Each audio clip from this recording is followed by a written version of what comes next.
Em nosso encontro de hoje, nós vamos continuar falando do conceito de serenidade, né, que nós começamos a falar na semana passada e que todo mundo deve lembrar, é a palavra que dá nome à oração da serenidade, né, que é usada em quase todos os grupos de apoio mundo afora, né? Nós definimos o conceito na semana passada e vamos hoje, então, abordar ele do ponto de vista da contemplação, né? Essa figura aí de uma árvore grande, no ambiente natural aí, serve aí de inspiração para isso. Nós vamos explicar o porquê disso já já. Vamos usar algumas reflexões de referência para a gente se orientar nesse processo e no final a gente volta a essa questão da árvore. Vamos começar com uma reflexão do Roberto Chiniachik, médico que já citamos muitas vezes e que disse assim: nesta vida temos 3 professores importantes: o momento feliz, o momento triste e o momento difícil. E aí ele explica a função de cada um. O momento feliz mostra o que não precisamos mudar. O momento triste mostra o que precisamos mudar. E o momento difícil mostra o que somos capazes de superar. Nessa questão da superação, dessa inspiração, vamos continuar com outra reflexão de Santo Agostinho, outro que já citamos muitas vezes, que vem de encontro àquela questão que muitas vezes a gente se coloca assim: se existe um Deus, um poder superior, por que acontecem coisas que a gente acha ruim, né? E a explicação de Santo Agostinho diz assim, que por ele ser todo-poderoso, ser soberanamente bom, nunca deixaria qualquer mal existir nas suas obras, se não fosse o bastante bom para fazer resultar do mal o próprio bem. Isto é, aquilo que acontece de ruim, na verdade, acontece para que a gente tenha a oportunidade de fazer essa transformação, né, daquilo que a gente acha ruim em coisa boa. E para isso, é claro, né, a gente precisa de serenidade. O Rudolf Steiner, outro autor que já citamos várias vezes, fundador da logosofia moderna, né, diz que a serenidade é algo intrínseco aos seres humanos, né, que a gente traz dentro da gente as forças que a gente precisa, então, para desenvolver esse processo.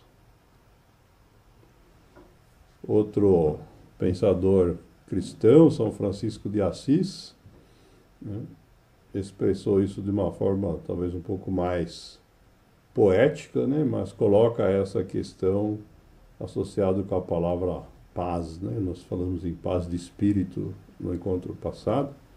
São Francisco diz assim: confia e vai em teu caminho de paz. Nada é mais gratificante que ver alguém emergindo da escuridão apenas por haver acreditado na existência da luz. Ela, a luz, sempre esteve presente, diz São Francisco. Era só uma questão de abrir os olhos, né? A gente precisa entender, né, que esse processo de aplicar a serenidade exige abrir os olhos, exige a gente entender esse processo. E o Stephen Covey, que de religioso não tem nada, né, um consultor empresarial da era moderna, nos faz pensar na mesma linha quando diz assim, que quando a gente se conecta com o silêncio que existe dentro da gente, é quando a gente pode entender a perturbação que acontece ao nosso redor. É necessário, né, que a gente consiga fazer essa conexão com esse silêncio interno para poder atingir ou desenvolver a nossa serenidade, né? Porque o mundo externo é extremamente agitado, perturbador nos dias de hoje. Outra ferramenta que nós temos para isso é a música. Essa frase é de um treinador americano, né?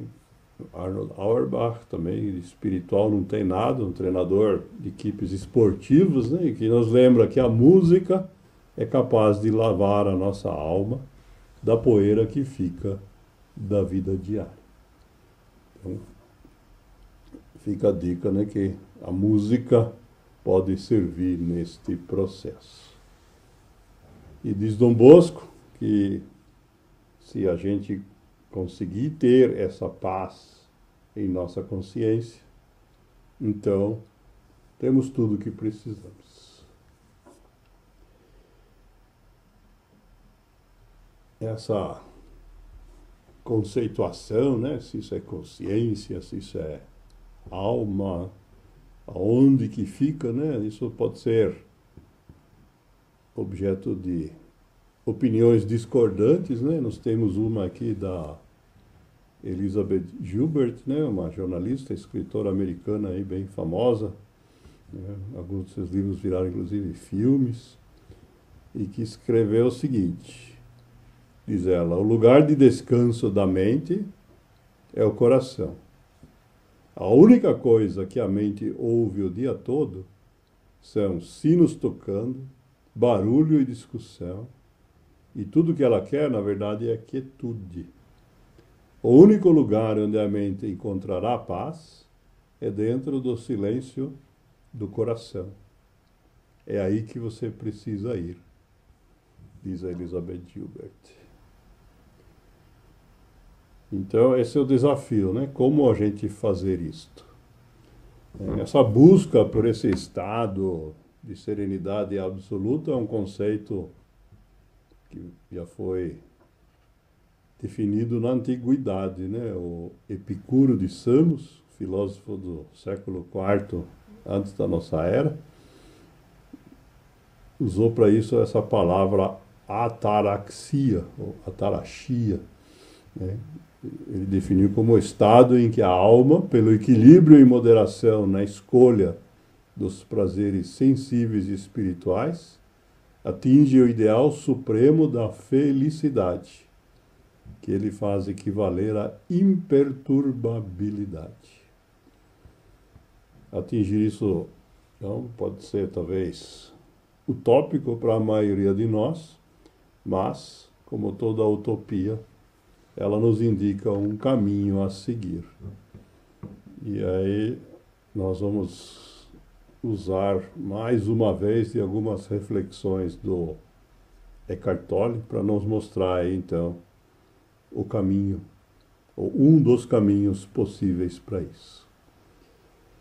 A primeira questão que nós colocamos aqui é a pergunta que ele faz entre a diferença da paz interior, ou essa serenidade, né, que nós chamamos, com a felicidade. E aí ele nos alerta que, de fato, sim, são coisas diferentes. Diz ele que felicidade depende de condições externas que nós percebemos como positivas, né? Quando a gente no mundo externo encontra condições que nos agradam, então a gente tende a se sentir feliz. Mas, diz ele, a paz interior, ou a serenidade, não depende disso. A paz interior ela é independente das condições externas. E aí ele nos explica, né, o que inspirou a nossa imagem no início hoje, né, dizendo o seguinte: olhe para uma árvore, para uma flor ou uma planta. Permita que sua atenção descanse sobre ela. Observe quão quietas elas são, quão profundamente enraizadas em seu ser. Permita que a natureza te ensine quietude. Essa atitude contemplativa, né, da quietude é um primeiro passo, então, que o Tolle nos ensina. Outra questão que ele nos coloca, que está relacionada com os pensadores anteriores que nós citamos, é sobre essa questão da necessidade do sofrimento. Independentemente de questões religiosas, diz ele que se a gente não tivesse sofrido como sofreu, não haveria em nós qualquer profundidade como seres humanos. Seríamos muito rasos. Também não haveria nem humildade, porque vamos achar que somos os bons, nem compaixão com aqueles que tivessem de fato sofrido. E aí ele nos ensina um processo que é comum a muitas estratégias de contemplação, de meditação, que é baseado na questão da respiração. Ele ensina o seguinte: estar consciente da tua respiração te força a estar no momento presente. A chave de toda transformação interna. De fato, a maior parte do tempo que nós vivemos, a gente não tem consciência de que estamos respirando. Respiramos de forma absolutamente automática. Diz ele, quando a gente está consciente da respiração, então a gente de fato está presente. E aí então ele nos alerta para o seguinte: quando a gente faz esse exercício, de prestar atenção na nossa respiração, eu convido cada um de vocês a fazer isso por alguns segundos agora. Parem, respirem profundamente, prestem atenção na respiração. No momento em que a gente presta atenção na respiração, estamos atentos a ela, de fato, a gente para de pensar. E o Tolle nos ensina que essa respiração consciente, de fato, então, é uma forma de parar a nossa mente. A gente, de fato, desconecta esse turbilhão de pensamentos que a nossa mente produz e passamos aí para um estado, então, de contemplação. Essa questão, de que esse estado traz benefícios, isso existe em muitas culturas. Temos aqui um exemplo de um provérbio judaico antigo que diz que não há recipiente maior para a bênção do que a paz. Quando a gente consegue se colocar nessa situação, a gente acaba, então, tendo o benefício de ser atingido por um número maior de bênçãos do que quando nós vivemos fora dela. E vamos voltar aqui com uma frase, uma reflexão do Tolle, para a gente fechar esse raciocínio. Então, diz ele, onde você estiver, esteja totalmente presente. Se você acredita que o aqui e o agora são intoleráveis e te trazem infelicidade, então você tem 3 opções, diz ele. A primeira é retirar-se da situação, sair fora. A segunda opção é mudar a situação. Terceira opção, aceitá-la totalmente do jeito que ela é. E aí ele nos aconselha, se você quer ser responsável por tua vida, então você deve escolher uma dessas três opções agora.